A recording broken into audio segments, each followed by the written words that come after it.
దయాదాక్షిణ్య పూర్ణుడు, కృపాసత్య సంపూర్ణుడు, మన తండ్రియులు రక్షకుడునైన యేసు ప్రభు వారి యొక్క ప్రశస్తమైన నామంలో దైవవాక్కు అనే అనుదిన ఆధ్యాత్మిక కార్యక్రమాన్ని వీక్షిస్తూ ఉన్న మీ అందరికీ కూడా నా యొక్క హృదయపూర్వకమైనటువంటి వందనాలు తెలియజేస్తూ ఉన్నాను. దేవుని యొక్క మహాకృపను బట్టి మీరు అందరూ క్షేమంగా ఉన్నారని నమ్ముతూ ఉన్నాను.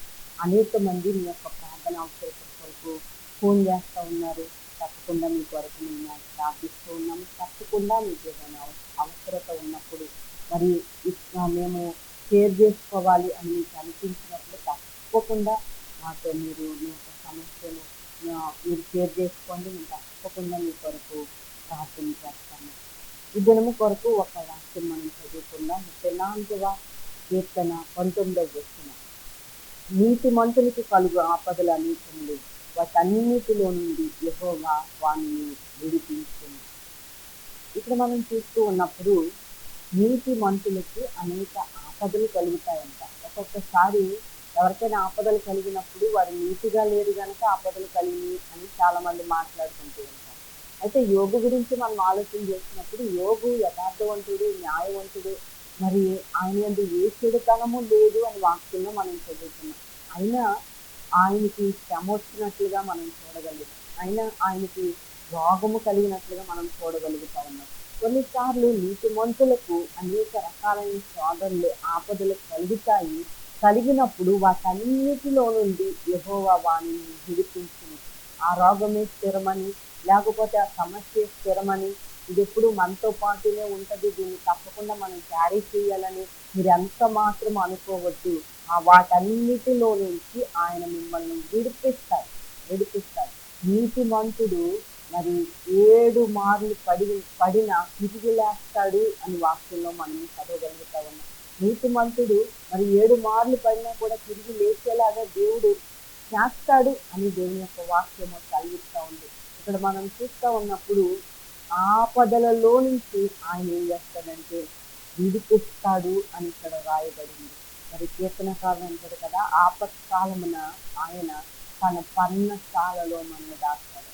తన గుడారపు మాటున మనల్ని ఆయన దాచేటువంటి దేవుడిగా ఉన్నాడు. ఆపద కలిగినప్పుడు బంధువులు, స్నేహితులు, చుట్టాలు అందరూ వదిలి వెళ్ళిపోతారంట. చూడండి, బెల్లం ఉన్నప్పుడు ఆ బెల్లం చుట్టూ చీమలు చేరినట్లుగా మనం ధనం ఉన్నప్పుడు, మన పరిస్థితులు బాగున్నప్పుడు మన చుట్టూ ఉన్నటువంటి వారందరూ మన కష్టంలో మనతో ఉండరు. అని దేవుడు మనతో ఉంటాడు. ఆపదలలో నుండి ఆయన తప్పకుండా మనల్ని విడిపించేటువంటి దేవుడుగా ఉన్నాడు.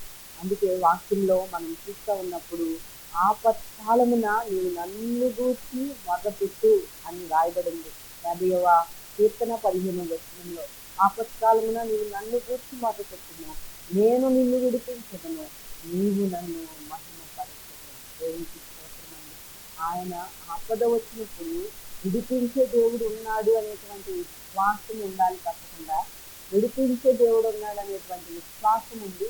ఆయన సన్నిధిలో మొదలుపెట్టాలి. చాలా మంది తొందరపాటు నిర్ణయాలు, తేలిక అయిన నిర్ణయాలు తీసుకుంటూ ఉన్నారు. చాలా మంది జీవితం చాలా అల్పమైనదిగా, మరి లేకపోతే విలువైనటువంటి జీవితాన్ని వ్యక్తంగా పాడు చేసుకుంటూ ఆత్మహత్యలు చేసుకోవాలి, ఏదేదో చేసుకోవాలనే ఆలోచనల్లో కూడా చాలా మంది ఉంటా ఉన్నారు. అది ఎంత మాత్రం కరెక్ట్ కాదు. ఆపద వచ్చినప్పుడు మీరు దేవుని సన్నిధిలో మొదలుపెట్టండి. దేవుడు మిమ్మల్ని విడిపిస్తాడు. దేవుని మాటలు ప్రార్థన చేస్తున్నాం. పరలోక తండ్రి ఆయన నీతిమంతులకు కలుగు ఆపదలు అనేకములు, ఆయనను వాటన్నిటిలో నుండి విడిపిస్తాను అని మీరు కలిగిస్తూ ఉన్నారు. మీరు విడిపించే దేవుడుగా ఉన్నందుకు మీకు స్తోత్రాలయ్యా. ప్రతి ఒక్క సమస్యలో నుండి, బానిసత్వంలో నుండి నాయన, ప్రతి ఒక్క ఇరుకులో నుండి, ఇబ్బందిలో నుండి మమ్మల్ని విడిపించి తప్పించే దేవుడిగా మీరున్నందుకు మీకు స్తోత్రాలు అయ్యా. ఈ మాటలు వింటున్నాం. వారి ఆపదలలో మిమ్మల్ని ఆశ్రయించి నాయన మీ దగ్గర నుంచి గైడెన్స్ పొందుకుని ముందుకెళ్ళటానికి సహాయం చేయండి. అయినా మీరే ప్రభుత్వమని నజరేయుడని యేసు దివ్య నామములో అడిగి వేడుకుంటూ ఉన్నాము తండ్రి.